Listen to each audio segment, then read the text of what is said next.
Hello, my name is Sharon Hurst and welcome once again to the studio. It's lovely to have you back. Thank you for joining me. Today we're going to have a little look at my doll's house, and you might think to yourself, doll's house? What's a grown woman doing with a doll's house? Let me explain. I never had one as a kid. It was just something that I didn't have at home, and I used to go to visit friends and had doll's house envy, playing with their doll's houses, just absolutely loved it. But I made my own, so I used boxes and shoe boxes and what have you, and my dolls played in my homemade dolls houses, so all was fine, it was cool.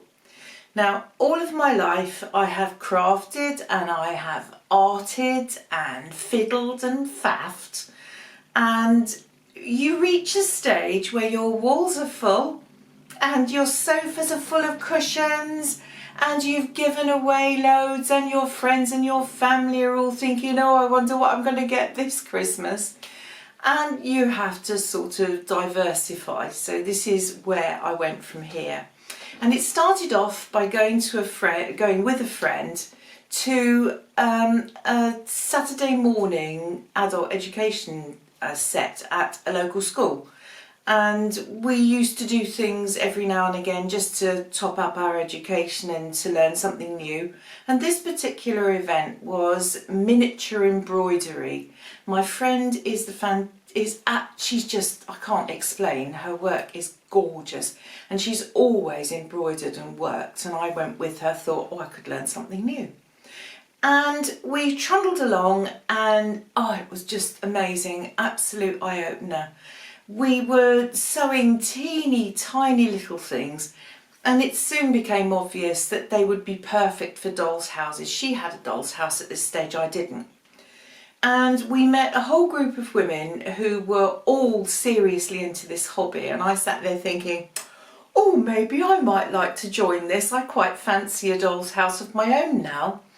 And I came home from that with all their names and addresses and phone numbers, and sat down and decided that yes, I wanted a doll's house, but being me, I absolutely didn't want the traditional Edwardian or Victorian house. I genuinely didn't. That doesn't ping me or float my boat at all. And me being me, I either wanted a castle, couldn't afford that, forget that. I looked into that, and as much as I'd like one, there was no way I was going to have that without a rich man behind me or going out and earning my millions. And I decided that I'd do something different and have a Tudor house, and found somebody who built it for me. And God bless him, this chap called Andy made me my own doll's house to my specifications. Well, we collected it, and I can't remember exactly where it was. It was somewhere down by the sea, and it was a goodly distance away. And Justin, our son, was quite a youngster at this stage. I don't know, 7, 8, somewhere there, maybe a bit younger. And we'd measured the car boot, we did measure it, and we measured the back of the car, and we drove down and we went and picked up the doll's house, and it didn't fit. It didn't fit, and we'd travelled so far, we absolutely had to manage it somehow. And so we drove home with him and I, the boy and I, sort of crouched down in the car, all twisted round this doll's house, because it had to kind of be shoved in half in the boot and half on the back seat. It was a nightmare. How we got away with it, I really genuinely don't know. And this is where I started. I had the doll's house, and then we got together, my friend and I, my neighbour and we contacted the other women. There were 4 ladies all together and the 2 of us, and we formed our own doll's house group. And all of these years, 25 years later, we still meet, obviously not in lockdown, but we will do again, and we meet, and once a month we make things for our doll's house, and we craft. And this is where it all just takes off. once a month we've made fruit and vegetables with Fimo, we've made dolls, we've used embroidery canvas to make baskets and wicker looking boxes and things. We've made jewellery boxes, you name it, clothes, dolls. Some of the ladies have even sort of created their own houses, and it's been just the most amazing fun, because I can just go out there and make anything and everything and make it in 1/12 scale. And it's kind of reached the stage now where we use a box or a bottle or something, and I'm looking at it to imagine what I can do with the doll's house, and my husband says to me, put it down, nothing to see here, put it down, you don't need it. But you know something, very often you do. So come and follow me, and we're going to have a little look at the doll's house in its entirety now. Let's start up in the attic. This is my wizard's attic, and I have painted the scenery on the ceilings. So he has this skyscape here that you can see. And at the time I painted this, it was the same as the mural that I had painted in our bedroom. I echoed it here. And then above, this particular roof has got the constellations of the stars up here along the roof. Coming down into the house, we have to try and imagine that we have a bit of a story behind the people that live here. And this is my wizard's garret, and this is him sitting here with his lady friend. And I've dressed both dolls. I will do them in more detail later on in the video. And I've dressed them both, and I've made her to the point where I even wigged her. I put her hair on her, and the hair is Persian lamb. But as I say, we'll go through that in a little more detail later. Next to him, he has a staff, a wooden staff. And again, this is a replica, exact replica of a staff that a friend made for me. I have one real size, not 12th. And here we have outfits. This is my idea of the Harry Potter invisibility cape. You can see the hood, and I use see-through organza to make that. And there's a posh cape for ceremonial reasons. And over here we can see the screen that I made to go around his sleeping area. I painted the pictures on there, and the bedding over and past that there. So I made a mattress, proper ticking mattress, and he's got a book and a glass and a bottle of wine for his evening, and a book of spells, and his magic bag there, candle to light his way to bed with the spare candles here. And the picture on the wall is one of my paintings that I have printed out, and maybe that's a picture of his lady friend somewhere where she's been out and about. I made the small spell book here, little book of spells, and that's sitting on the writing cabinet with some other books here next to it. And then we've got his companions, his dragons sitting here, not currently wearing their collar. They're indoors, they don't need that. But we have one of his globes, one of his moon globes here, and there are several others through and across if we go across via the desk. I made all the bits and pieces on the desk, the writing implements, the little teeny tiny pen with a feather, quill pen. I commissioned the little crystal ball here from a glass friend that I know. Made the scroll. This is real pewter, little pewter bowl and plate. And next to the bowls on the table, we have another candlestick made by my wood friend, and there's a little mermaid, and she is trapped inside this glass dome. Again, we'll look at that in closer detail later. 2 more globes here for sightseeing or seeing into the future, whatever wizards do, I don't know. And then in the background we have a couple of gargoyles, both sitting there on their plinths looking miserable. That's what gargoyles do. They frighten away the weird spirits, the bad spirits. And a fairy who's obviously come in to have a chat. And in here, now these are interesting, it's just a paperweight, but within the paperweight we have a trapped fairy and another on the key ring above. So imagine that they might have been miscreants and he has put a spell on them and they are trapped within their ice cubes. The little cat here, every wizard has to have a cat, don't they? Black cat. And I made the cat scratching post, and that's just a case of winding thread around a piece of balsa wood and a little bead on a bit of string, but that was fun to make. I enjoyed that. And here you have another dome, and within that dome we have a little garden and another fairy hiding. So that's the wizard's garret as it stands.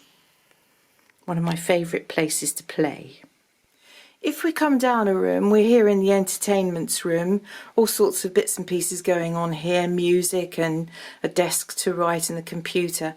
And it amuses me no end actually that when the computer originally went in, that was state of the art, but of course nowadays with flat screen computers I perhaps need to update that. It's a bit outmoded. The same applies actually to the stereo system that's sitting here. Again, that was really up to date and with it when I put this in, but no longer. The flowers above, there's a story about these, agapanthus. And this was made on a day when we all got together and we do our thing once a month. And every little flower is put on there separately. That took me hours and hours and hours. And I swore I would never ever make another. One was enough, thank you. Painting on the easel, of course, is mine. So... and that's just a simple little easel bought from the Works, I believe. The lute's rather special because that's handmade. And my lovely husband, I'd seen this at a craft fair and fallen in love with it. And I love medieval times and the history. And he took note. He wasn't at the fair, but he took note and found the maker and drove all the way over into Sussex and got my lute for me, and I had that for a Christmas present, so I was chuffed to bits with that. The settle is another project that we all made together, and this is all just simple mount card, but fiddly to make but good fun. I mean, it's worked out quite well, and just painted it and made cushions for it and blocked it in with strips to make it look as though we have the wood panelling. So that was good to make.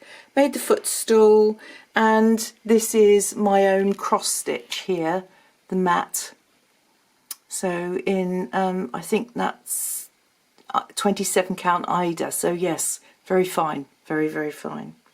The toys were bought, I haven't made those, I have to confess, and that's true of the guitar as well. The lovely Singer sewing machine is a bit special because my mum and I used to spend a lot of time when I was first married sewing together. I used to make a lot of my son's clothes, and consequently she bought me the sewing machine, and it works. You can turn the little handle and it does actually go up and down, which is quite exciting. And I made the mat here in the doorway too. That's a Tiffany design, and that again is cross stitch, minuscule cross stitch. Makes your eyes go crossed. And this is a little sewing basket, and again I made that, and inside is a little ball of wool. I'll show you that later though. This room is due for a bit of a transition, I have to say. It was another sitting room come lounge, and I have plans for it now. I'm going to turn it into a spell room, a working room. plans to put lots of cupboards and desks and drawers and shelving in it with little bottles full of cat's toenails and eye of bats and all that nonsense. And my two heroes will be two of the wizards working within. These were a gift from a friend. They are Lord of the Rings figures, children's figures, and she gave them to me. I think they're brilliant for this because the sizing is just right, 1/12 scale. Chair that he's leaning on is actually hand carved yew, and it is a copy of a chair, a bishop's chair, and I just thought that that was so beautiful. I saw it at an artisan's market and decided that I had to have it. I just thought it was exquisite. The beautiful cat in the corner and the Egyptian mummy here, they came from the British Museum, so I just thought that they would be very appropriate in a room of treasures. The wooden furniture here, I want to show you that in closer detail later, was made by my friend, and traveller's chest and a blanket chest, and they're quite special when they open up, as was the candlestick. This is also from my friend John. Gargoyle in the corner, of course, sitting there making sure that everything's all right, and a handmade book. I do enjoy making books, and the twiddlier and the fiddlier the better. So this is a little steampunk book. And over here in the corner we've got another glass dome full of little flowers and mosses and bits of stone, and again that was great fun to make. Going down to the middle floor, this is the bedroom, and this is very much a work in progress. I've got lots and lots to do here. You can see the floor. This is my attempt at marquetry to get a nice wooden floor, and I've made the clothes box, blanket box in the corner, and you've got the little jewellery box and the jewellery on the stand there, a hat, all projects, all lovely projects. This is quite important, this bedding, because I think this probably started most of it. I went to a class, a Saturday class, adult education at one of the colleges, to learn how to do miniature embroidery, and this was one of the projects, black work. And I made this bedding. This is all stitched by me by hand, one thread of black embroidery cotton, and quite a story behind all of that. Apparently it would appear that in medieval times black was the most expensive dye that you could buy, and as a consequence, if you had anything that was black, clothing, it was the rich people who wore it, clothing, bedding, anything that was black, it was very, very important to you, because it said to the rest of the world, I am rich, I can afford this. And the story of that really got my interest going, and I decided therefore that I wanted to make this bedding in black. The house was going to be Tudor originally, but I've changed my mind as it's morphed and progressed. But that is why we have the black work, and that's when I first met all my friends. And we were all on the same course, and we got together and we decided to form a group, and we, all these years, 20-something years, we've met and we make for our dolls' houses once a month. This is a funny little critter here. We decided that we were going to have a go at making one of these pull-along children's toys, and everybody else was terribly sensible, making dogs and making sheep and all sorts of things, but I've got a uni sheep because I decided that mine had to be a unicorn, so they all took the mick out of me, but I enjoyed making it. Handbags, love making handbags. I like handbags myself and collect them. My husband says to me, how many handbags can one woman have? How many do you need? I don't understand the question. What does he mean? You have to have as many handbags as you want, don't you? So there you go. These are all made with little buttons, teeny bits of leather, teeny tiny little tiny seed bits of bead. I just love it. The fiddlier the better. Same applies, of course, with the jewellery in the boxes. So we've got these little jewellery boxes here with teeny tiny necklaces and earrings. and hat pins, and we've got hat pins over at the back too there. So these are just single beads on little teeny tiny bits of fuse wire, but fun to make. In the foreground here we have, now you know how you get shirts and what have you in packets when you buy them with the card behind them. This is what you're looking at here. We made these one day. So shirts and a lady's basque, just bits and pieces of clothing. So I need to sort out something that will where I can put those and keep them. And the shoes over here, little box with shoes in them. And again, I'm going to talk to you about that later because that's quite an interesting story. And we made a trunk one day so that we could put all the bits and pieces in the trunk. So good fun, all of it, good fun. In our first hallway, the mat on the floor, this is actually the Hurst coat of arms, family coat of arms. And this is another project that I stitched myself, took me months. Teeny tiny 1mm stitches, took months. We made the flowers. This is using a quilling technique to make roses by twisting the paper. And the doll, I made her from scratch, all of it. She's handmade from start to finish. I used Fimo to model her face and her body, and she's dressed entirely in silk. And I wanted her to be in the medieval style to go with the house. And the story with her is that she is the ghost of the house that stands looking in the mirror, just looking in the mirror, and nobody really knows why, but she's fascinated with her own reflection. This is my red and blue sitting room. I've had great fun getting this room together, full of all sorts of good bits and pieces that we've made and enjoyed. The Chesterfield sofa, made from scratch. Bits of mount card, and it's all pure silk, and made the tassels and made the cushions to go on it. So that's all from scratch. That was another day's project. I love Clarice Cliff, got a thing about Clarice Cliff. I like the colours, like the design, and I found this beautiful vase, good replica, at a craft fair one day. Had to have that.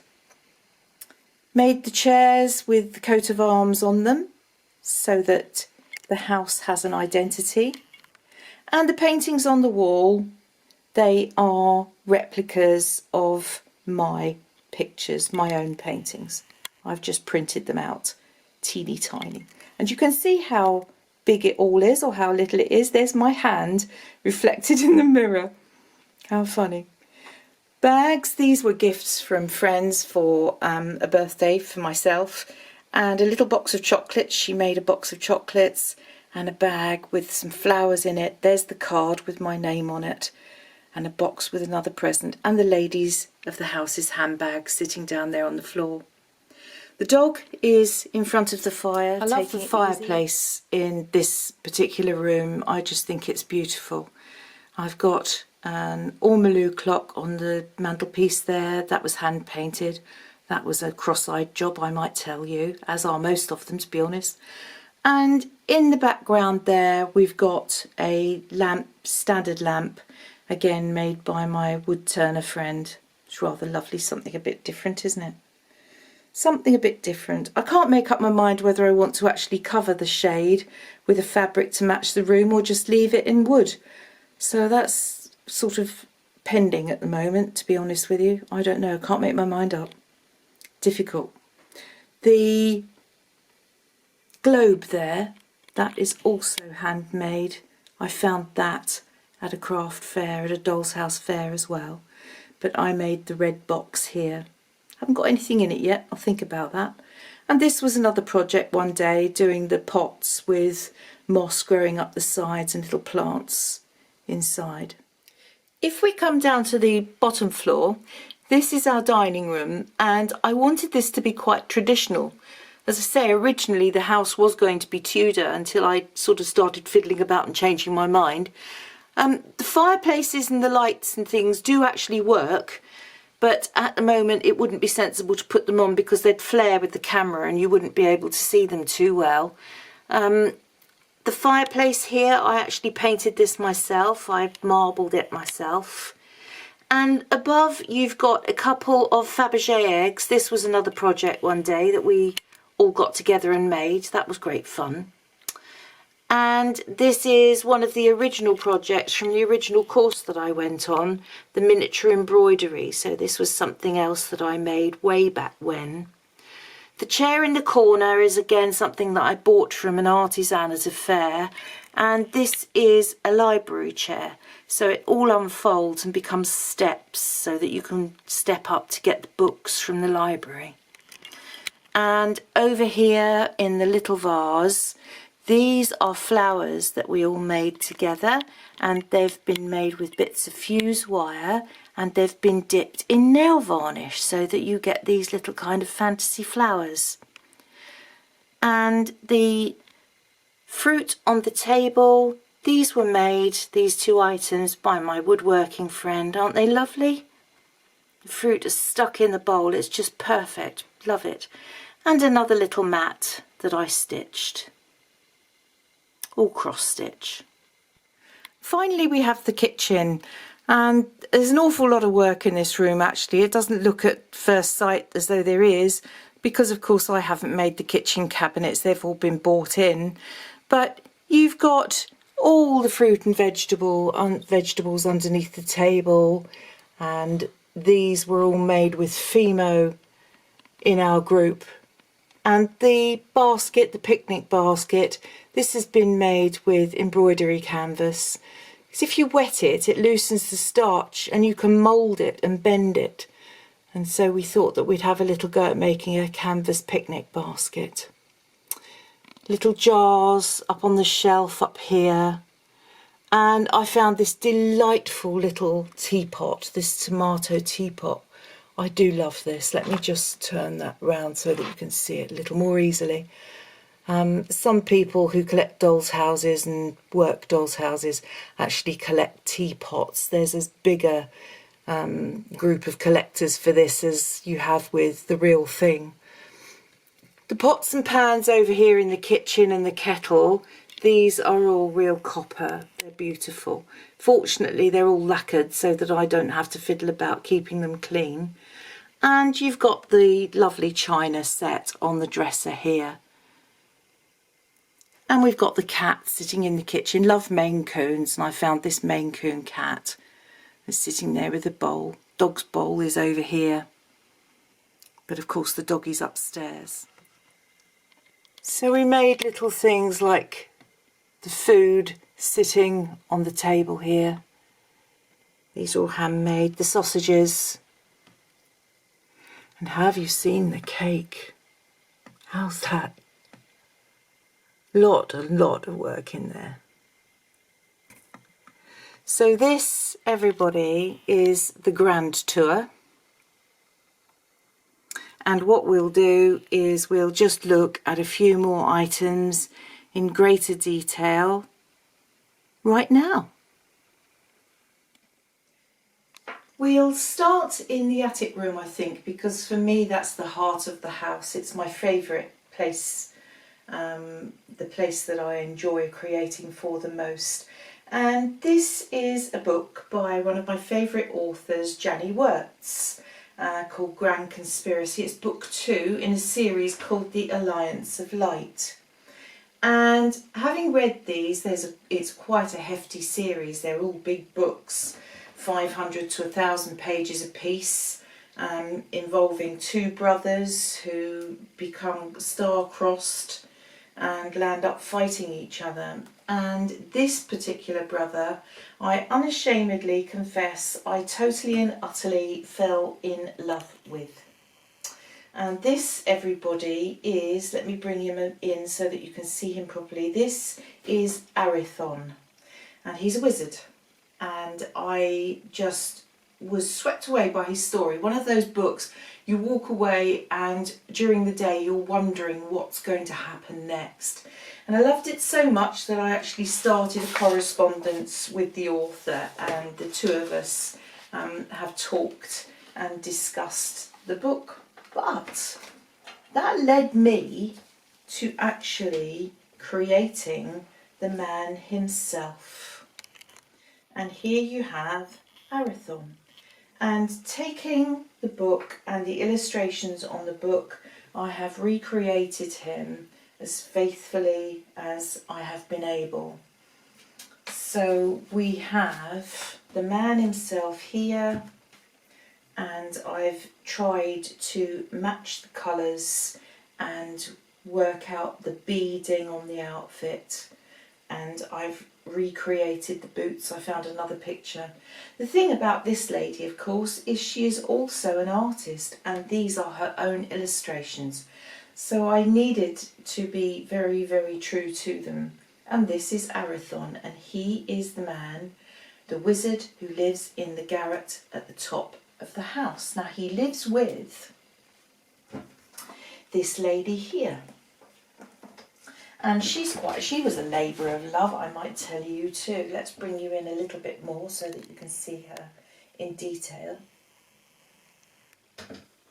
I've given her some nice jewellery. I kind of went for the idea of how would I paint my women and how would that become a doll for the house.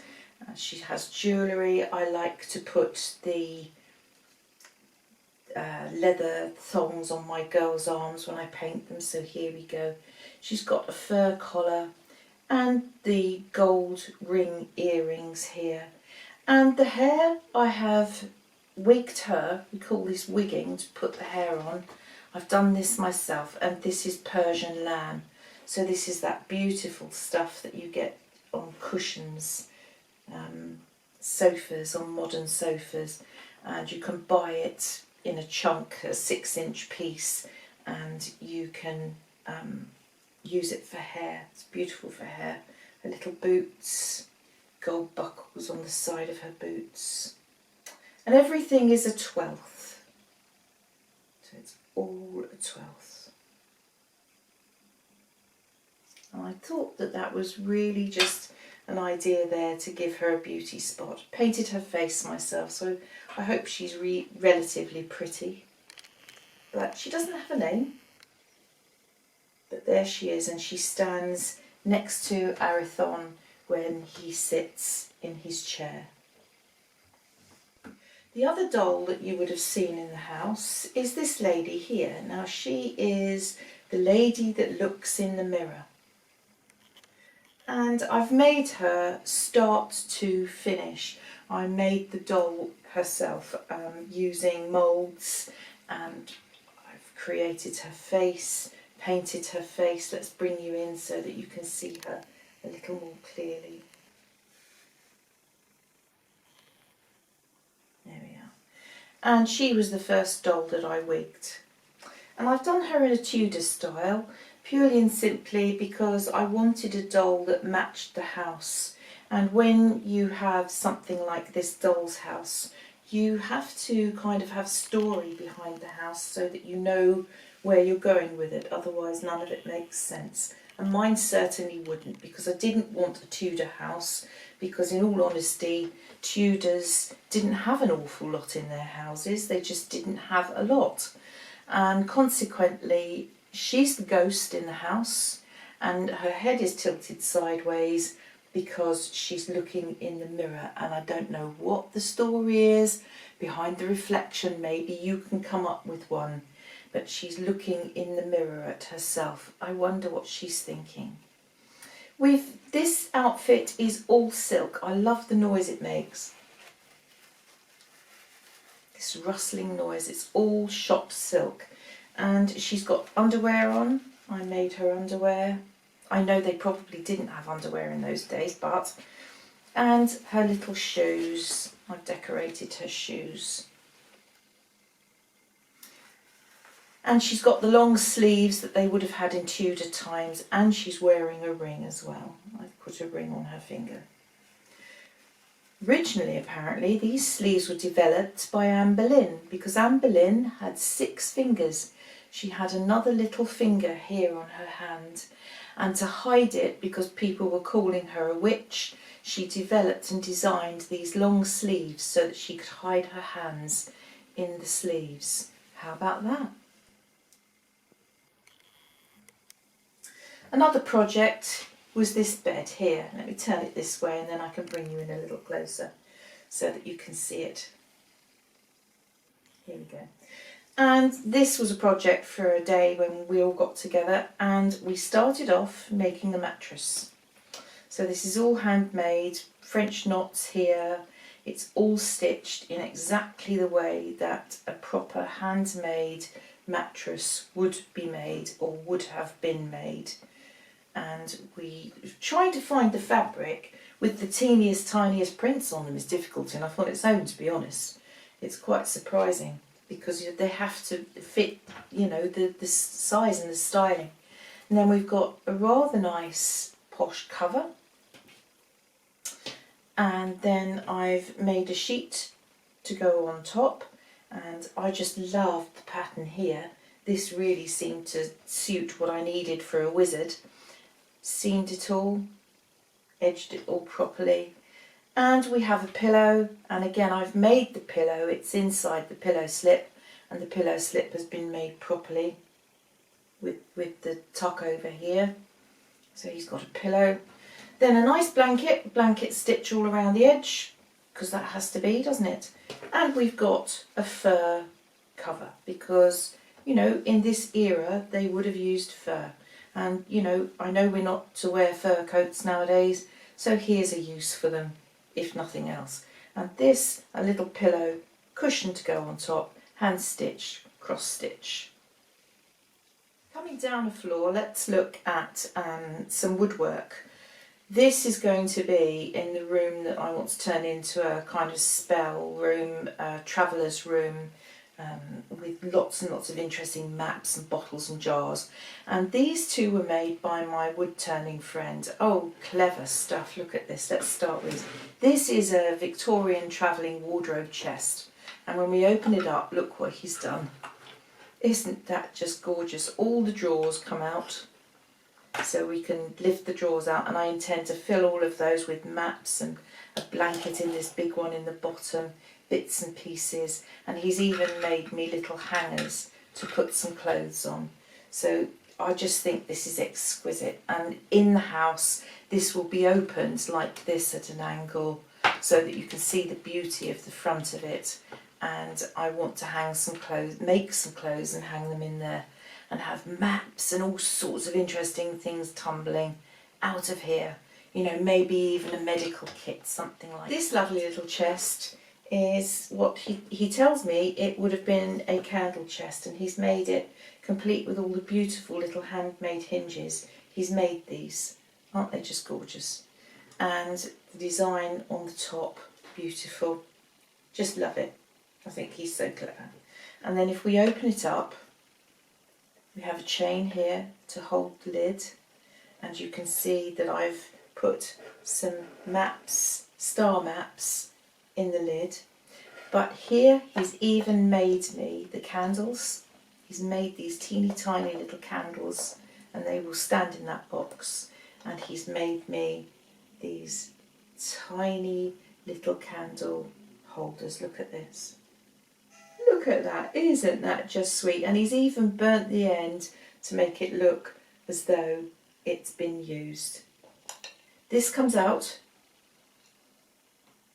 and then underneath you've got this lovely chest here to fill with all sorts of goodies. So again, when the time comes, I will fill it, it will all overspill, and I will probably leave the side on it like that, so that you can see everything in it.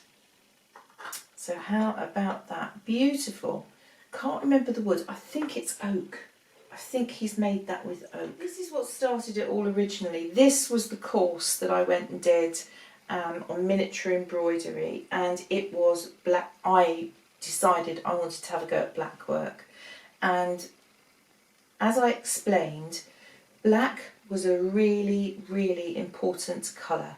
It was the hardest dye to create, And as a consequence, if you were rich, you wore black and you had black stitching in your house. And this is why it was so very, very fashionable. And because the lady of the house used to sit there and create samplers, a sampler was samples of all the different types of thread and all the different stitches. So here I've done the same on the bed cover, and these are all different patterns, all of them are different. Love this one with the strawberries and the design on that. And these are all covered, the back is lined with cotton and they are all filled. So you know that's a medieval duvet for you. And here we have a little cushion that I'd made too and made the tassels, and this is a little teeny tiny footstool. Tiny little footstool using beads for the base of the footstool for the feet. But there you go, that's a completely different design. Another day's fun and games when we all got together, we made these. When you take your shirts out of a packet, when they're brand new, they're on the card. So here we have shirts, or maybe they've even just been folded and they're on the bed. All different stripes of shirt, types of shirt, dress shirt here with a bow tie, all ready to go on the bed to be worn. And the ladies of the house, this is her bag. We had fun and games one day with handbags. All little teeny tiny bits of leather, bits of thread, findings from making jewellery, beads, all sorts of... This is actually a button. So break the back off the button and use a button, put a bead on the top for the clasp, and these are all bits and pieces of thin fine chains. So we've been known to raid all the different charity shops to find all these odds and ends, and they're quite used to us nowadays. The other thing we made for the bedroom are these little jewellery boxes. Boxes with earrings and little teeny tiny pieces of jewellery in them. So if I bring those here, we can look at those more closely.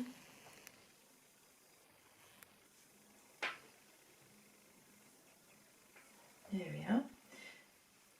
Also in the bedroom, we have this little pair of shoes in a shoebox. Now this was a project one Christmas, and I'd found a pattern and I thought to myself, oh, I'm going to make a pair of leather shoes. And I'm not kidding you, this drove me absolutely insane for 2 days. It took me 2 days to make these, to stick them all down, to cut them out, to, well, I ask you. And can you imagine sewing the laces in through the leather and getting it right, and then even tying it and making a bow? I was fit to be tied myself. That was one heck of a job. These 3 pieces were a project for another day, and we had great fun making these teeny tiny little terrariums and plant pots using dried flowers, teeny tiny, and pulling them apart. And this is the moss that you use from model railways. Just put the glue on and sprinkle it on, and it gives you this lovely effect here. Much, very, very effective, I think. And then you take that a step further with these miniature domes, and we did these little terrariums, and this was terrific. Took a whole afternoon, this did, to create. But one decent piece of stone, just go and find it from the garden, and then make the flowers, use the moss, some little pebbles from the garden, teeny bits of gravel. And it can be very, very effective, very effective. And you have a kind of Victorian terrarium there. She comes from the wizard's workroom, and she is a little tiny mermaid sitting there on the rocks with a starfish and some seaweed behind her, and she's captured. She's a captured miniature mermaid. He's got her just as an interest. There we are. So I painted her myself. I found her as a little model in a model shop and painted her myself. We discovered that if you use embroidery canvas and you wet it, the starch that's in the canvas becomes pliable and you can mould it. And what we did with that then was we created some picnic baskets. You can buy these little plates and you can buy the cutlery, but we made these picnic baskets, lined them, used leather to make the straps, and found these on the internet. So again, you can just miniaturize them on Adobe Photoshop and then turn them into little packets of crisps, and Bob's your uncle. And we had great fun with that. We enjoyed all this and make it crocheting the we actually made the edging for all of this with a crochet hook and some very fine thread. There we are, so that's that. And then this one is a little tiny sewing box. So we made the sewing box, lined it, found some scissors, and then there you can buy the little teeny tiny mushroom for darning. And these are tiny, tiny beads on card representing buttons. And then this here is a pair of just pins, dressmaking pins.